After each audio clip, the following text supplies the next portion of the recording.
اعوذ باللہ من الشیطان الرجیم بسم اللہ الرحمن الرحیم اللہم صلی علی محمد وبارک وسلم۔ تو پیارے دوستو، آج کی ویڈیو انتہائی انٹرسٹنگ ہے۔ اس کی وجہ یہ ہے کہ بہت سے والدین اس بات کی ٹینشن میں ہوتے ہیں کہ ان کے بچے پڑھائی میں توجہ نہیں دے رہے ہیں، کمزور ہیں یا دل لگا کر نہیں پڑھتے ہیں، خواہ وہ دینی تعلیم ہو یا دنیاوی تعلیم ہو۔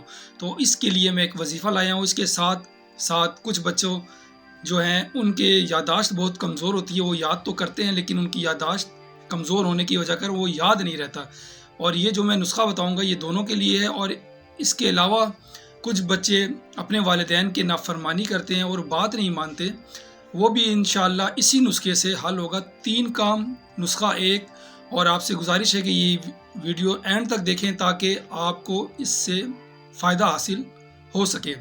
وظیفہ کچھ اس طرح ہے کہ یہ آپ نے 11 دن کرنا ہے، اور 11 دن مسلسل کرنا ہے۔ اور اس کا طریقہ کار کچھ یوں ہے کہ آپ نے 3 مرتبہ درود ابراہیمی پڑھ لیں، اور درمیان میں سورہ القلم جو کہ 29ویں سپارے میں ہے، اور یہ سورت پوری پڑھنی ہے۔ اس کے بعد 3 دفعہ پھر درود شریف آپ نے پڑھنا ہے، اور ایک پانی میں دم کر کے بچے کو آپ پلائیں۔ انشاءاللہ اس پانی کا یہ فائدہ ہے کہ وہ بچہ انشاءاللہ اگر آپ کا نافرمان ہے تو فرما بردار ہو جائے گا، اگر وہ پڑھائی میں اس کا دل نہیں لگ رہا یا پڑھائی کرتا ہے اسے یاد نہیں رہتا تو اس سے یادداشت بھی قوی ہوگی اور وہ دل لگا کر پڑھے گا بھی۔ لیکن یہ مسلسل روزانہ آپ نے یہ عمل کرنا ہے۔ ایک دفعہ سورہ قلم پڑھ کر دم کر کے بچے کو پانی پلانا ہے، اور اس کے علاوہ یادداشت کے لیے کیا کرنا ہے آپ نے کہ سورہ القلم کو سرسوں کے تیل میں دم کر کے اس سے بچے کے سر کی مالش کرنی ہے۔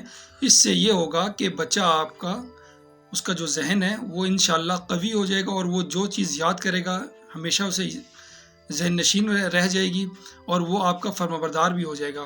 اور یہ عمل ریگولر کرنا ہے، اور 11 دن کا یہ عمل ہے، اور ہر روز آپ نے سورہ القلم 1 مرتبہ پڑھ کر پانی میں دم کر کے وہ پلانا ہے۔ تو امید کرتے ہیں کہ یہ ویڈیو آپ کو پسند آئی ہوگی، اور ثواب کی نیت سے دوستو اس ویڈیو کو شیئر کر دیں، اور اگر ابھی تک آپ نے ہمارے چینل کو لائک نہیں کیا، سبسکرائب نہیں کیا تو گزارش ہے کہ سبسکرائب بھی کر دیں۔